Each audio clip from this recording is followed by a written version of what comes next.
and welcome to a special episode of Shovelware Nights, where we are coming back to QTE Champ. My name is Patrick, joined by Chris and Andrew, and also joined by special guest Ham, who actually made this game. So say hello, Hey, Ham. guys. How are you doing today, Ham? I'm doing well. Kind of a busy day, but I'm doing pretty good. Cool. So you have actually given us codes for this game. So I figure why not just play this game for a little bit. We'll ask you some questions about it, about yourself, and we'll go from there. Sounds good. Starting with what the fuck? Oh, man. Very brave, Patrick. Wow. Yeah. You want your money's worth right away. Our money's worth for this free game. Yeah. So Ham, why don't you tell us a little bit? Oh, man. Game over already. You should start with the easier level. I don't even know how I died. So Ham, why don't you tell us a little bit about yourself? All right. Well, I go by Ham, but my name is Mohammed Saifullah. It's an Arabic name, and it's Ham is just easier. And yeah, I made QTE Champ. I consider myself sort of a budding indie game developer, although that's my only sort of, in quotes, published game, QTE Champ. But it was my first effort at trying to do something, and that's the result, is QTE Champ. Right. Yeah. Why'd you decide on making this game? Do you like QTEs? I do, which is just right off the bat. I know it's sort of like, oh, this kind of guy, right? But the thing is, so supposed to take it back to sort of the origins or the reason I made the game was specifically because there is a Dreamcast game. It's pretty well known, Shenmue. I'm not sure if you guys have heard of it. Oh yeah, we've all heard of Shenmue in some circles. You guys know of it, Shenmue? Yes. Yeah. Okay. All right. So this game came out in I think '99 for Dreamcast, and it was heralded as some big thing. It was going to change the way games are played, and it turned out like it was a pretty average game. Nothing special about it at all. I think even at the time it came out, it was not so great. But that marketing hype pretty much sold it, and it sold it to me. And within the game, there were a lot of mini games, and at a little virtual arcade that you could play. And there was this one game called QTE Excite, I think, in the little arcade. And it was a fun little distraction from the main game. And I loved it so much that I figured, I'd start up the Dreamcast, start the game, kind of walk around in this virtual world just so I can go to the arcade just to play this game and spend 40 minutes at a time just playing this dumb little game. And what really attracted me to it was that it didn't have any fluff. It was this is it. This is the mechanic, and just go for it. Right. And it was challenging, sort of in its own right, and it was simple enough that I could sort of pick it up and put it down and have a good time. And for some reason, 40 minutes at a time. And so when I want to say back in 2013, maybe is when I actually made that, and I was working a retail job. I got really frustrated. I was living with a girlfriend at the time, and I'm like, hey, so I just quit today, and I don't know what I'm going to do, but that was a pretty shitty job, and I'm going to figure it out. And I've got some experience writing business software, and I was like, I kind of like playing games. I'm a programmer. I could probably make something pretty easy, I'm sure. And I start to look into how to make games for Xbox and what tools are available, and I'm like, okay, I'll start off with a really small project, and it's going to be this QTE thing because it's so simple. You get a prompt and you press a button. Yeah. And little did I know that I'm just I'm a terrible programmer, it turns out, even though I just get paid for it. And so it took me a long time to just kind of do much of anything. And I got to a point where I'm like, okay, I got something here. It's a semblance of a game, if you want to call it that. And I had all these ideas about how to expand upon just the QTE concept. And the reality hit me, the hard reality of that, it's not so easy to make this stuff. Yeah. And somehow 6 months later, I ended up with what you see before you. And I can't believe it took me 6 months to make that, but it did.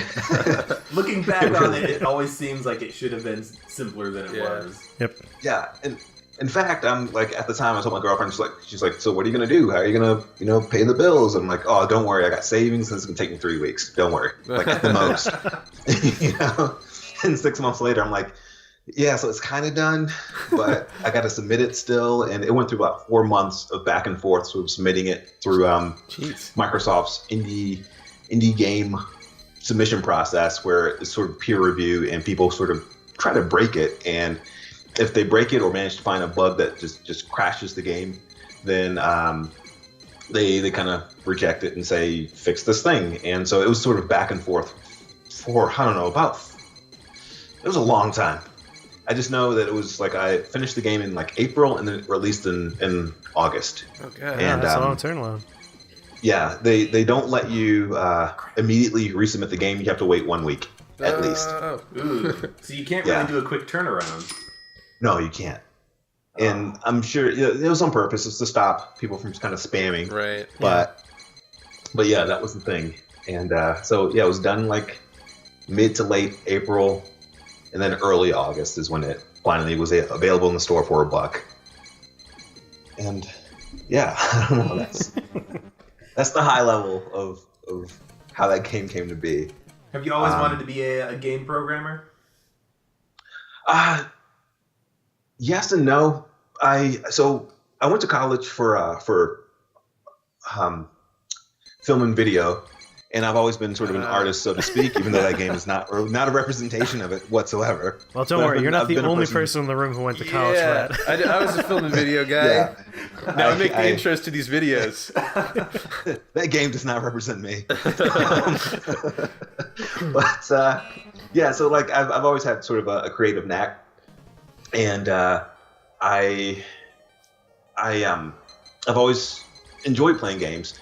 And I've always had ideas for different games, just like any sort of video game player. It'd be great if X was combined with Y, or if they did this game but slightly differently. And I came to the realization that, like, hey, nobody's going to make that game where X meets Y unless I do it, because it's probably not a great idea. But, but unless I do it, I won't find out. And so being that person that I am is like, all right, well, I'm going to create this thing that doesn't exist because I want it to exist. I've always sort of had little small things, and so I've made other games that I haven't published, small things that are kind of broken, and I've shown friends. We've kind of come over, just had some beers and some pizza, and like, hey, play this game I made, and we've had like a great evening, goofing around and breaking stuff. But it's so I kind of think of it as sort of making my own toys, making my own games, and it's something I have done over the years, and I enjoy it. And right now I'm working on some stuff that'll hopefully be like on Xbox One or something.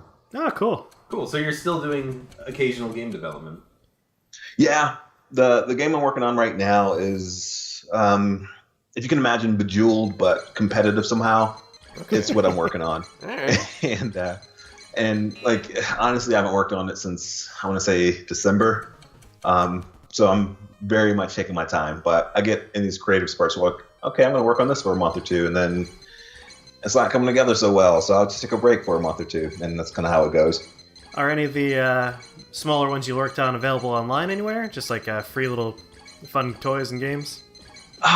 Nah, they aren't, but I really should like upload them to itch.io or just, I don't know, any place. I wanted to do the whole Steam Greenlight thing, where I could get my games just available on Steam, but I was like, $100 for something that's like, that was going to give away for free? Yeah, maybe not. And they're always revising that whole platform anyway. Yeah. You still have to pay the $100 fee if it's a free game? Yeah. Yep. No matter what. Oh. You gotta pay $100. I think they got rid of the Greenlight license at this point, though. I just saw news or skimmed over news about how Greenlight was going to go away in favor of something else, but I don't recall exactly what it was. And so at some point, I'll release my little toys, maybe make them not break things, and then release them. And that was the whole point. That was kind of the reason I didn't break or release anything that I had been working on, because it was like, this is a fun little toy. It's not really a game, or this is a great distraction for 10 minutes, but that's it. So I didn't care about necessarily getting it in a shape to share with a larger audience. Well, I know how that goes. Yeah. So, much like QTE Champ, which I probably shouldn't have released, but I had all these great ideas. The thing is, it's a perfectly competent game. It's just very simple. yeah, like for what it is, yeah. And that was the thing. So like I had all these brilliant ideas. There's going to be multiplayer. There's going to be like some actual graphics in the game, and there's going to be global high scores and all these other sort of funky things that I thought to add. And it sounded great. And I don't know, 6 months later, I was like, I need to start cutting some things because this is not going so well.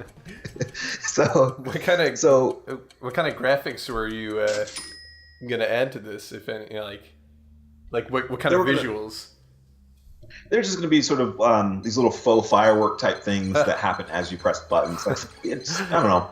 Just to be like distractions for the player. Yeah. A lot of particles. I was working on a little particle system, and I was like, that's not coming out so well, so scrap that. So, which I'm proud to say the next game I probably publish will have particles, and lots of them, because those things are nice sometimes. Everyone loves particle effects. Yeah, everybody does. So it's, yeah. It was going to be fun. And so every time I think about QTE Champ and what could have been, what I originally envisioned, I was like, I should really revisit that, and just because I kind of know what I'm doing now. Not really, but kind of. And it'll be fun to actually get back into that. And then the other part of me is like, well, it was a kind of a dumb idea, though. And well, the thing is that there are a lot of really good, rhythm and button pressing games. You've got Guitar Hero, which is a rhythm game. You've got Guitar Man, which is kind of a QTE game. Is that like the type of a game that you would want to make, where you've got like a story going on, or is it really just the button pressing that really gets you going?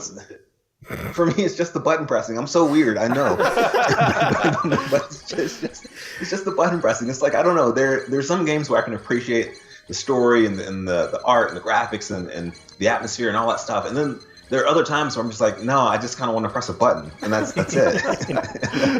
That's all I'm into right now. And I can appreciate those types of games. And so for me, it's like, no, I can have some cool things happen on screen, but really, it's just about pressing that button, pressing the right button. That visceral feedback of pressing down a button. Yeah, and it's like, you did it. Great job. So yeah, like if I were to make a sequel, it'd still be sort of abstract, but at least giving you something nice to look at instead of just a black screen. Yeah. And I made a notebook, and I was flipping through the notebook not too long ago. I'm like, oh, so here's all these ideas that I had that I just didn't put in the game. I was like, this could have been a great game. And right now it's just a competent one. And that's pretty much what it is. It's competent. I think you described that exactly right. It works. It has all the makings of a game. Oh, bumpers! You added bumpers! You gotta watch out for the bumpers. There's always bumpers. Dang it. It's whenever a new button's introduced, that's when Patrick loses. Man. Good thing we have the full version. So, I'll tell you, there's no end game to QTE Champ. Turns out, like, I had no ideas. Once I made the game work, I'm like, all right, so how do I make this special? And I was like, I can slowly add more buttons, right? And that's sort of challenging in itself. The little timer gets shorter, and so there are more buttons you have to be concerned with, bumpers, for instance. But after like 10 levels, so to speak, it just keeps going, and that's it. Does it get faster and faster and faster and faster? No, it doesn't, because I didn't want to do that, because eventually it's impossible. And so I did something kind of weird where, like, after level 10, it'll the colors sort of change randomly, but in addition to that, there's like a set number of prompts that you have to press, and there's a set speed, and it kind of varies a little bit, but nothing too crazy. So for instance, A would be red instead of green? Nah, just like the actual bar. Oh, I see. Like, of the UI. That'd have been tricky, though. Yeah, that'd be cruel. Yeah, because on WTF mode, everything's reversed. So instead of pressing X, you have to press B. Instead of going up, you have to go down. I gotcha. Right. Yeah. Which for me, it was sort of it's like, all right, that's cool, it's fun, but it's sort of cop out in a sense because you can just totally like turn the controller upside down and you're fine. I think it's still a little bit more difficult than that. Yeah, it is. There are like I had the thought to at some point like vary the modes, so like it'll be like, hey, this is now it's WTF mode, now it's whatever. Right. That and have that be a mode in itself, but I was getting really close to the point where the girlfriend's like, all right, you gotta leave. So because you don't have a job and this is not making money. So I was like, all right, yeah.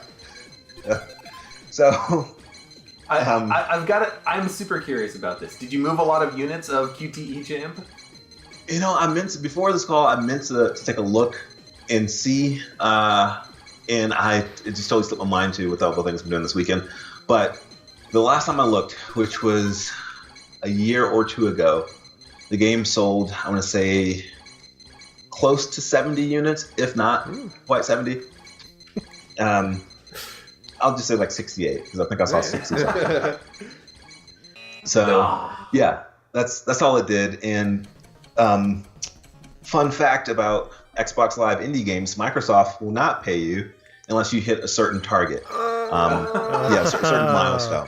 So like you gotta hit $100 or something like that before that. Yeah, I think it's like 100, 150 or something. That's the worst. Spend all that time and they just keep it locked away. We have all your money. And so it's like, all right, and that's great. You know, and I haven't looked actually into the details because Microsoft does take a small cut, and I forgot how much that is. So it's like, I don't know if it's like 150 gross or just like if you need to make 150. So like, I don't even know. Oh, geez. And now that the platform is sort of come to an end, you can't make more Xbox Live indie games. You can't even update them anymore. I think, October of last year, 2016, was sort of the deadline if you wanted to make any updates or submit a new game, because they were going to sort of kill off the platform. Yep. And so that time is come and gone. And they also said, like, so if we owe you money and you just didn't make enough for us to pay you, then like in 2017 at the end of the year, we'll just give you that small pittance. So eventually you will get paid out. Yeah, eventually. Like I'll see that $68 check maybe. You'll get a nice surprise at the end of the year. Yeah. It's like a tax refund. Right. Yeah, I'm like, hey, what's this all about? That's QTE Champ. This has been 3 years in the making there. I'm gonna frame this check. Yeah, right. And that's the thing. So the whole reason I found you guys was because I'm at my girlfriend's place. We're getting ready for work, and every now and then I think I might bring up like, yeah, so I made a game for Xbox once, and like just every now and then. I feel like that's great. That's a great thing I can just say because people are like, so what game did you make? I'm like, I don't want to talk about that. But, it was great. That was a great game. Best game. Yeah, exactly. And so I think I'd mentioned it to her several times, but I never actually showed her the game. So I get on YouTube and I'm like, I type in QTE Champ. Oh no! It's like, wait, hold on. This is not the video I expected. It's brand new. It's only a day old. What is this? Yes, we're moving up the rankings. And so I'm like, okay, well, it's 12 minutes long too. I expect you all to trash the game like that. I just expect it because shortly after the game released, I found a podcast, just audio only, that played the game and they trashed it. The thing is, I can totally deal with people trashing the game because look at it, but. But it's and it's fair. It's like a fair criticism, so that's fine. It's just if people are playing the game or even sort of acknowledging that it exists, that's great in itself. So even for that podcast, I'm like, hey, so I got in touch with them. Hey, I saw you all play the game. I know you all didn't like it so much, but here's some codes because thank you for playing it. Right. And so the same thing I sort of did here, and. It's just I'm like 12 minutes. Oh, they're gonna trash it. I know they're gonna trash it. And so we're on the couch. And I show the videos to my girlfriend, and she's like, "All right, you made that. Wow. Okay. Oh, this makes a shitty game. Like, yeah, I know. That's fine." And like as you all go on and on, it just becomes more and more hilarious. And she's like, this is. maybe you shouldn't continue to do this. Like, maybe you should give up that life. Well, don't listen to that. I say keep going. Yeah. It was fine. I'm like, it's great. It's all in fun. I'm like, I'm going to get in touch with them and tell them thank you for playing the game. Or, whatever, make a comment. I think that's my first YouTube comment, I think, ever. Cool. I think I remember Andrew saying that. He's like, he's only commented on our video. We've got the developer right here. Yeah. So, like, I don't know, just that timing, though, is great. Yeah. And I'm glad I took that morning to be like, hey, check out the shitty game that I made one time. Because it's fun. Like I said, it's great to be like, yeah, I made a game for Xbox. I did that. And even now, I've got friends who are like, no, you don't leave him alone. This guy made an Xbox game. You don't know. He's a celebrity. Like, no, you don't know. I'm sorry, you published on Xbox? I didn't think so. Yeah. And I can always be like, yeah, and I'm working on one too. You don't know me. And funny thing, in 2015, I had moved to LA with a friend, and we were gonna start a game making studio. And I moved there. I was in LA for about 2 months, like almost to the day, 2 months. And I was like, this is a shitty place. I really don't like living here. Like, it's not a shitty place. I shouldn't trash LA. I lived in LA for a while, so I know what you mean. Like, it's fine, but it's not for everybody. And I think that's fair to say. Yeah. No, that's fair. Yeah.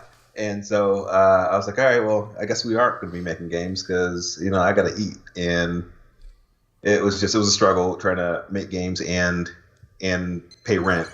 And so we I guess we table the project, and maybe we'll revisit that, making games together.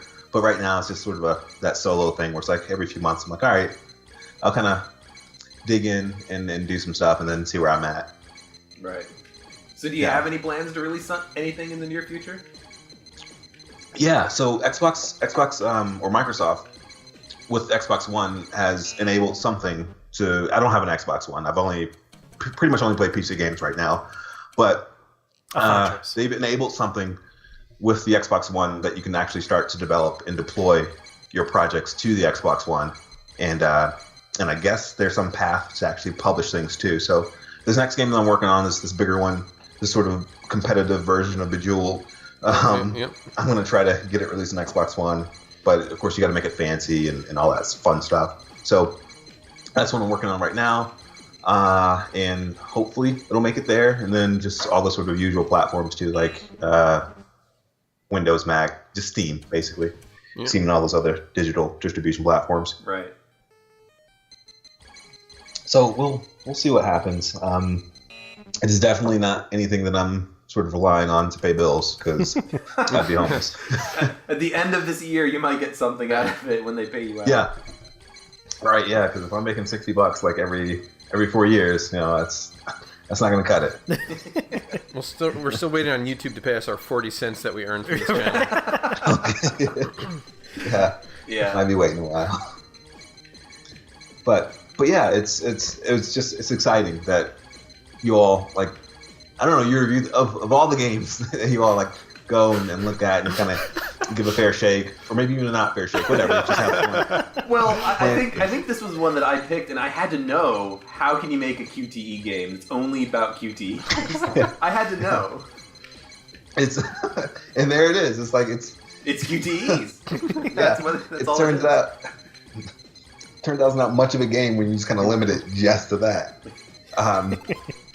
But it's weird to say, but I enjoyed making the game. I enjoyed learning what I did as I was making it, and for a time I sort of enjoyed showing it off too. Just say like, hey, play this game. It's pretty fun, and I think if you take it sort of at its face value and don't expect much beyond kind of what it offers, then yeah, it's okay. Like even then, it's okay, but. I don't know. I still think it's decent for what it is. Yeah, I think it's very competent, and this is your game. This is a game for you. Yeah. That's why you made it. Yeah. Exactly. Now, and that's the big thing. And a friend and I, we got drunk and we were talking once, and he's like, "Man, you need to make games that that appeal to a larger audience." I'm like, "No. If I make a game, Fuck those people. Don't sell ads. It's gonna be the game that I want to play." And he's like, "No, but you don't get it though, because like that's the game you want to play, and that's why you only sold like 20 copies." And I'm like, "No.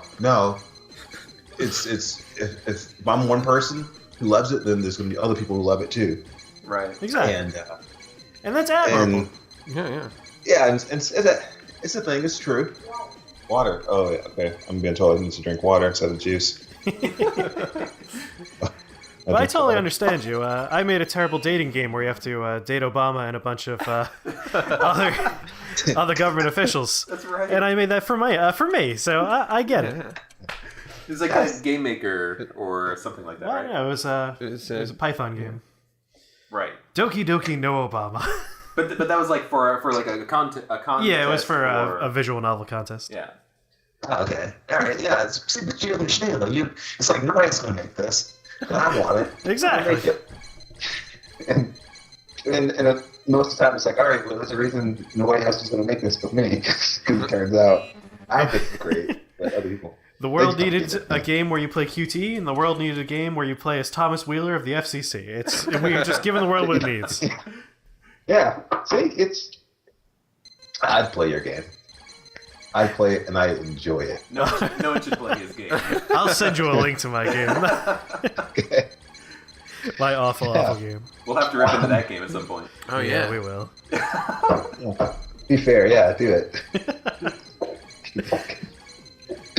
I am curious, where'd you get the music for QTE Champ? Because it sounds like you're... yeah, So, is it the music... What's his name? Who does the free music? Oh, McLeod. McLeod. I think it was listed at the beginning, wasn't it? No, I know McLeod though. I know all about McLeod. Yeah, Kevin McLeod. But no, it's I went to SoundCloud, and which funny enough, Cloud's still there in that name. But I went to SoundCloud, and SoundCloud at the time, I don't know if they still have it, but they had a way to search and filter by Creative Commons results, and so went there, found a bunch of tracks I thought might be good, and then from there took those into Audacity and started to edit them a little bit and screw around a bit and kind of make stuff loop. Nice. And go from there. So that main menu, the main menu music is, which I think is probably the best part of that game. It's amazing. That's just me. But or maybe I just feel really proud that I was able to like loop it seamlessly. Or did I? Actually, I don't think it loops. I think it just fades. It fades and then comes back, yeah. Yeah, I will say I love the music because when you're playing it, it's got like that Mega Man feel to it a little bit. Or maybe that was the title music. I don't remember. Yeah. Well, the title music it's got a little bit of that in it. And the I'm trying to think, the track when you actually play, both of them came from SoundCloud, and both kind of chiptune, I guess. Yeah, chiptune.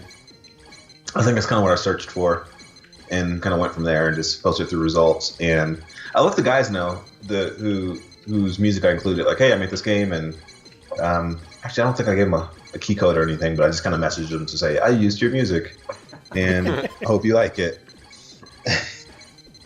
And I need to do a better job of like acknowledging those guys. So next game I make, if I use free music, which I probably will, I'll have to do a better job of acknowledging the people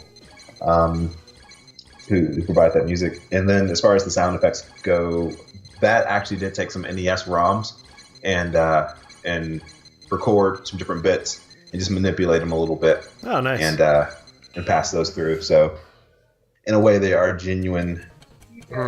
I'm drinking water. This is what I got water. In a way, those are genuine old school things. And I had a friend who actually was trying to become like a chiptune musician, and he kind of flaked out on me, so he didn't provide me with much of anything. He had really missed out on this one. Yeah. It's like that's time well spent there. So But then again, had he actually done it, he would have come for his part of the check at the end of the year. Yeah. Yeah, now he gets nothing. So, joke's on him. You have to send him a picture of that check. Like, this could have been part of yours. Yeah, I should take a picture of it when I get it. Finally, be like, this is part of this could have been yours, but you flaked out on me. So enjoy not taking part of this. I don't know. I think what level have you guys gotten to? We actually finished. Let me ask you. Okay. Let me ask. The super golden crown here. That's just a moving target, isn't it? Like when you beat the high score, that becomes the new high target. score. Yes. Oh. It is a moving target. Yes. So the highest How 3 did you not scores are think of saved, that? and then Just confirming. yeah, and so there's some default scores, but then after that, yeah, it's all about what you can do. It's beating yourself. Well, here's a question. What's your high score? Oh, yeah. That's a fair question. Well, now's your chance to just make up a ridiculous number. Yeah. No, I think I personally have not gotten past like level 5, even on normal. So you have all the logic for level 10, but you haven't gotten past level 5 yourself. Yeah, like in a normal game without cheating, no, I haven't. And the whole thing was, as I'm testing everything, like I could code it so that I start at level 5 or level 6, 7, 8, 9, 10, and beyond, whatever. Right. So that I know it works. But in terms of like actually just playing from start up to that point, I've never actually done it. And it's simply because it's just mistakes on my part, and it's one of those weird things where it's like, I mean, you can only fault yourself in a sense because it's like. It's a simple game, but yet I'm losing, and so and for me, it was like that was part of the excitement. It was like, let me see how far I can get, and I don't think I ever got past level 5. So whatever score that might be, I don't know. I have gotten a golden crown before though, so all that. Yeah, I imagine your score is going to be much higher than the score that I have so far. I'd have to take out the Xbox and see all that stuff. I don't know. At this point, I know if I played it right now, I probably could get past like level 1 or 2. I probably could. It's when you're making the game, you start to get pretty good at it.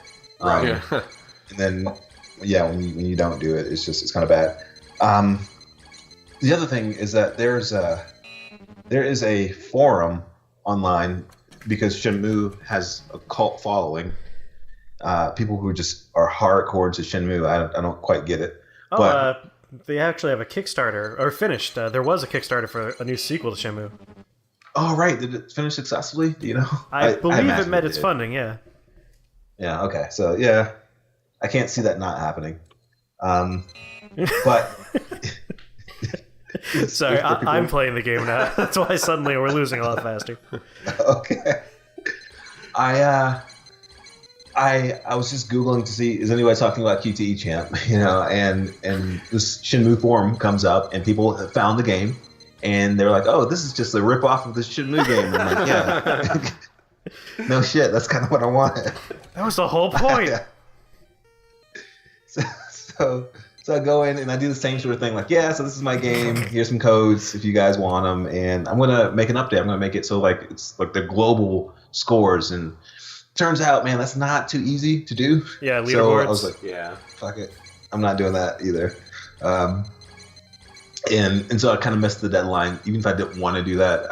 At this point, QTE Champ is as it is on Xbox, and it'll never change. I'll have to.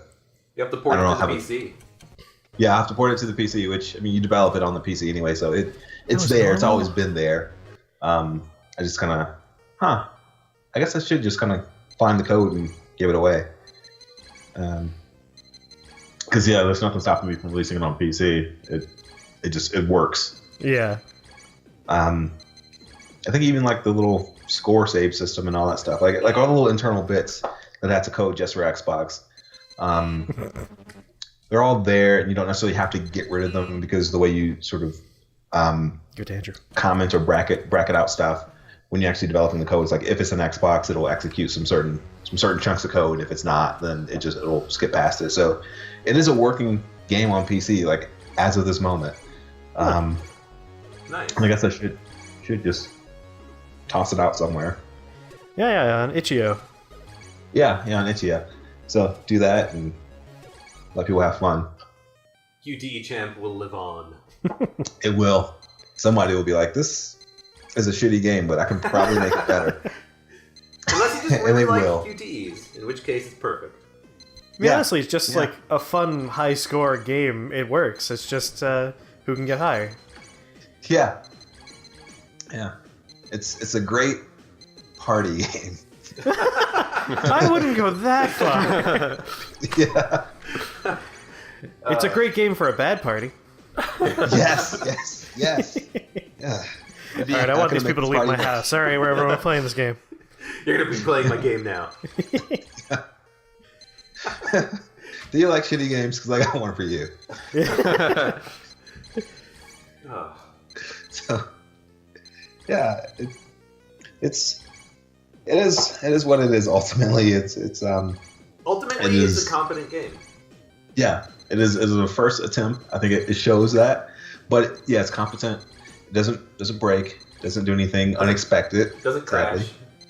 It doesn't crash. In all ways, better than the game I made because of these features. I mean, even on the Xbox Indie Live Marketplace, we've come across games that will crash, like Yeah. red screen Really? the console. Yeah. We just glitched one Wow. out just a few minutes ago. Yeah. Oh, yeah. Wow, that's No, that's- your game is not bad. nowhere near the worst game we've played on this this particular All right. show. that makes me feel a little bit better because maybe I do have a career in this after all. I don't know. I think Warlock was the worst one. Oh, Yeah, Warlock. Oh man, We're like that. Yeah, doesn't It's invoke confidence. it's a barrage of sounds. Turn down your sound volume Yeah. when you Yeah. go to that game. Jeez. Oh. Have you guys come across a game or series of games called Skyfish? Yeah. Oh yeah, Yeah. we played Skyfish, those. We played So- some of the Skyfish games. Yeah. Okay, I fucking love Skyfish. Oh yeah. We got the first two uploaded right now. I think. But there's a lot more than just 2 games. Yeah. Yeah, we'll eventually make our way there's through all 4 the Skyfish right? games. I don't know if there's I don't know. 4 games? There could be more than that. So the reason I bring up that, guy, is because shortly after or shortly before I released QTE Champ, I'm kind of working on it. I find a chat room with people who are also making games for Xbox at that time, and so the guy who made Skyfish is in there. He's in the chat room, and he's talking. He's like, "Oh, this is my next game." And, He's like a legend at this point. oh yeah, even if it's in my own mind, he is a legend. And this guy's like, he's talking about his next game, and he's kind of going back and forth. He's fighting with people on like the official forums because people are dogging his game, saying it's really shitty. And he's like, "Fuck you, fuck you, Microsoft is paying me." And he's like, "Yeah, he's like, I just made $800 from selling Skyfish." Are you serious? So Oh man. Like someone bought it. yeah, lots of people bought it. I think it's a great sort of YouTube game to be like, "Hey, look at this. This Yeah. is this is the quality of what you can expect." And I don't want to dog him because he's a good guy. It's just he's very deliberate in what he makes, and he kind of doesn't care about what other people think. He's just like, "This is Skyfish, and Skyfish is awesome." And like, I want to say his games are they're more than games. They're pieces of art. Their experiences. They're spiritual journeys They're spiritual journeys. to collect your dignity. Oh god. Yes. And there's one level where I think like debt, like there's a sign that says debt, and it follows you around. It's like, what's going on here? I don't think we made it that far because of the tutorial factor Yeah. on these Xbox games. Yeah, okay, right. We can only make it Um, about 8 minutes into each of them. Yeah, like 8 or 10 minutes into every game, and then it's just like, trial expired. Yeah, that part does suck. College student, I please told- support. Exactly. I told him, I said, the next game that I make, I'm going to put Skyfish in it. Somewhere in that game, there's going to be Skyfish in the game because I love it so much. That sounds like an awesome homage. Yeah. Yeah, and it's going to be awesome. Skyfish will live on. And it's going to be amazing. You can make a selectable character in your competitive Bejeweled game. Yeah. Yes. Hey, I've thought about it. That thought has actually crossed my mind. Like, I could probably put Skyfish as one of these guys. I encourage that. Like, if you get his permission, then that's good. But if you don't, then maybe it's like a secret code you enter that then changes your avatar. Yeah, he'd probably love both. He very much encouraged it. I was like, hey, so is it cool if I do Skyfish stuff? And he's like, and he goes through these sort of bouts of like, I'm super into making the next game. It's gonna be Skyfish. It's gonna be awesome. And then he gets like in a different turn. He's like, man, fuck these guys. They're just hating on Skyfish. And like maybe I should give up. And I'm just like, no, dude, don't give up. Skyfish. Like, make it happen. You've got to like chant the mantra. Yeah. So I don't know when the next release from him is going to come out, but I do talk to him sort of on a semi-regular basis, and he's always working on stuff. So I hope he does release more stuff because it's art. I also hope so. Yeah. We need more games. I definitely play more Skyfish. Yeah. So, and then I'm trying to think. Yeah, like in that same chat room, there was a guy who actually worked at Sony, making legit games, and he would always kind of offer advice and help about coding and stuff. And he had a game he was developing, I think, for Xbox Live. And I'm getting you're talking too much. Inside. You're getting the sign. Yeah. Well, Ham, you gave us a code for this game that we're playing right now. That's how we have access to these higher difficulties. But you also sent us a bunch of other codes. Do you have any particular requests for how we handle those extra codes? No. I want you guys to give it in the best way that you see fit, and hopefully people will take them and play the game, give it a shake, and show it off at bad parties. One guy made this video game. All right. In a world. Well, we'll do that. We'll figure out some way of giving out these codes. So thank you very much for giving us those codes, by the way. Yeah, thank you very much. Absolutely. Yeah. There's many more where that came from. So. You get a code and you get a code. Yeah. Look under your seats. There's codes there. All right. Well, Ham, thank you very much for joining us. Thank you. This is a fun little experimental special interview here. Yeah. Good times. Yeah, I hope that you make more games, and I hope you let us know when they're out so we can play them. Yeah. I promise you that I will make more, I will publish more and release more and all that fun stuff, and I'll definitely keep you guys informed when I do. Awesome. Excellent. Well, thank you very much for joining us, and thank you everybody for watching. Go try the demo of QTE Champ, and maybe win a full code. yeah, Check the description. Yeah, check the description. We'll probably think of something by the time we post this. We'll figure something out. So, thank you for joining us, Ham, and Thank you. we'll see everyone next time. All right. Yeah. All right. Take care, guys.